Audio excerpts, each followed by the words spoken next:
ക്രിസ്തുയേശുവിൽ ഏവർക്കും സ്നേഹവന്ദനം. ഇന്ന് ഡിസംബർ 3-ാം തീയതി, മൂന്നാമത്തെ നോയമ്പിൻ്റെ ദിനമാണല്ലേ. ജലദോഷമാണ്, മൂക്കൊക്കെ ഇങ്ങനെ അടഞ്ഞിരിക്കുകയാണ്.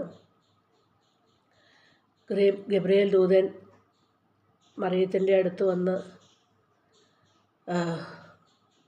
ദൂതറിയിച്ചു. അപ്പോൾ മറിയം ഇങ്ങനെ ചോദിക്കുകയാണ്, ഇതെങ്ങനെ സംഭവിക്കും? ഞാൻ പുരുഷനെ അറിയുന്നില്ലല്ലോ എന്ന് മറിയം ചോദിക്കുന്നു. അപ്പോൾ ദൂതൻ ഇങ്ങനെ മറുപടി പറയുകയാണ്, പരിശുദ്ധാത്മാവ് നിൻ്റെ മേൽ ആവസിക്കും, ആകയാൽ ജനിക്കാൻ പോകുന്ന ശിശു പരിശുദ്ധൻ ദൈവപുത്രൻ എന്ന് വിളിക്കപ്പെടുമെന്ന്. ഞാൻ പുരുഷനെ അറിയുന്നില്ലല്ലോ അല്ലേ, പുരുഷനെ അറിയാതെ എങ്ങനെ ഗർഭം ധരിക്കുമെന്നാണ് മറിയം ചോദിക്കുന്നത്.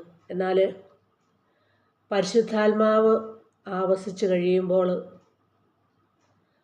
അതിനുള്ള എല്ലാ കൃപയും ലഭിക്കുമെന്നാണ് നമ്മൾ ഇതിൽ നിന്ന് മനസ്സിലാക്കുന്നത്. എന്നാൽ ഇതുപോലെ തന്നെ നമ്മുടെ ജീവിതത്തിലും നമ്മുടെ കൂടെയുള്ളവരെ നമ്മൾ പലപ്പോഴും മനസ്സിലാക്കാതെ പോകുന്ന നിമിഷങ്ങളുണ്ട് അല്ലേ. നമ്മൾ മനസ്സിലാക്കിയെന്ന് കരുതും, നമ്മുടെ ജീവിത പങ്കാളിയായാലും സഹോദരങ്ങളെ ആയാലും അല്ലെങ്കിൽ നമ്മുടെ കയ്യകലത്തിലുള്ളവർ ആരായിരുന്നാലും നമ്മൾ കരുതും നമ്മൾ. മറിയം ദൂതനോട് ചോദിച്ചു, ഞാൻ അറിയുന്നില്ലല്ലോ എന്ന്. എന്നാൽ പരിശുദ്ധാത്മാവ് വന്നു കഴിയുമ്പോഴാണ് അവൾക്ക് ആ കൃപ കിട്ടുന്നത്. അതുപോലെ തന്നെ നമ്മൾക്ക് പരസ്പരം മനസ്സിലാക്കാനാവാത്ത എല്ലാ ബന്ധങ്ങളും ദൈവത്തിൻ്റെ പരിശുദ്ധാത്മാവ് നമ്മുടെ ഉള്ളിലുണ്ടെങ്കിൽ നമുക്ക് സ്വന്തം സഹോദരങ്ങളെ സ്നേഹിക്കാനും മനസ്സിലാക്കാനും സാധിക്കും. കുടുംബ ബന്ധങ്ങളെ നമുക്ക് സ്നേഹിക്കാനും മനസ്സിലാക്കാനും സാധിക്കും. സൗഹൃദങ്ങളെയും അതെ. പരിശുദ്ധാത്മാവിൻ്റെ ഫലങ്ങളാണ് സ്നേഹവും സഹോദര്യവും സന്തോഷവും സമാധാനവും ഒക്കെ അല്ലെ. ബന്ധങ്ങളെ ഊട്ടിയുറപ്പിക്കാൻ സ്നേഹത്തിൻ്റെ ഒരു ഘടകം ആവശ്യമാണ്. അതുപോലെ തന്നെയാണ് പരിശുദ്ധാത്മാവ് നമ്മുടെ ഉള്ളിലുണ്ടെങ്കിൽ ഇതിനെല്ലാം സാധ്യമാണ്. അതുകൊണ്ടാണ് നമുക്ക് കൂടെയുള്ളവരെ മനസ്സിലാക്കാതെ പോകുന്നത്, പരിശുദ്ധാത്മാവിൻ്റെ ഒരു സാന്നിധ്യമില്ലാത്തതുകൊണ്ട്. അതുകൊണ്ടാണല്ലോ കഴിഞ്ഞ ദിവസം ലേറ്റസ്റ്റായിട്ട് വന്ന ഒരു വാർത്തയായിരുന്നു. ഓരോ ദിവസം പത്രം കാണുമ്പോൾ നമ്മുടെ കണ്ണുകളും മനസ്സും ഒക്കെ തരിച്ചിരുന്നു പോകുന്ന രീതിയിലുള്ള വാർത്തയാണ്. സ്വന്തം പിതാവിനെ കോടികളുണ്ടാക്കി, മക്കൾ 2 പേര് ഡോക്ടർമാർ, മകൻ അഡ്വക്കേറ്റ്, പൈസയ്ക്ക് വേണ്ടിയിട്ട് സ്വന്തം പിതാവിനെ 47 പ്രാവശ്യം വെട്ടി. ഇവിടെ അടുത്ത് തന്നെ കായംകുളത്ത് അല്ലേ. അമ്മ സീരിയസ് ആയിട്ട് ICUവിലാണ്.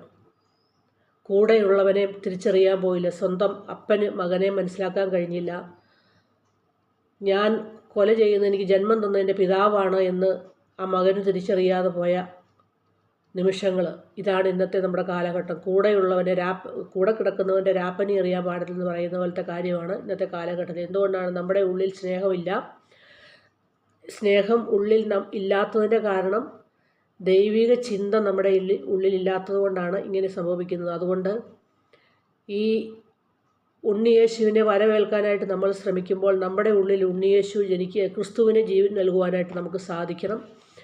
അങ്ങനെ ഇന്നലെ നമ്മൾ ഒരു മെത്ത ഒരുക്കി. ഇന്ന് നമ്മളൊരു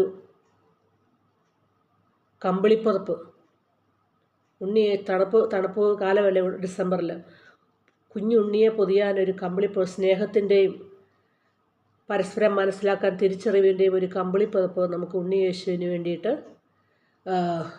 തുന്നി ഉണ്ടാക്കാം. നമ്മുടെ മനസ്സിൽ നമ്മുടെ സഹോദരങ്ങളെ, നമ്മുടെ ബന്ധുക്കളെ, നമ്മുടെ അയൽക്കാരെ, നമ്മുടെ ജീവിത പങ്കാളിയെ, നമ്മുടെ മക്കളെയൊക്കെ നമുക്ക് മനസ്സിലാക്കുവാനുള്ള ഒരു മനസ്സ്, ഒരു ശക്തി പരിശുദ്ധാത്മാവിൻ്റെ കൃപയാൽ നമുക്ക് ലഭിക്കാൻ വേണ്ടിയിട്ട് നമുക്ക് പ്രാർത്ഥിക്കാം.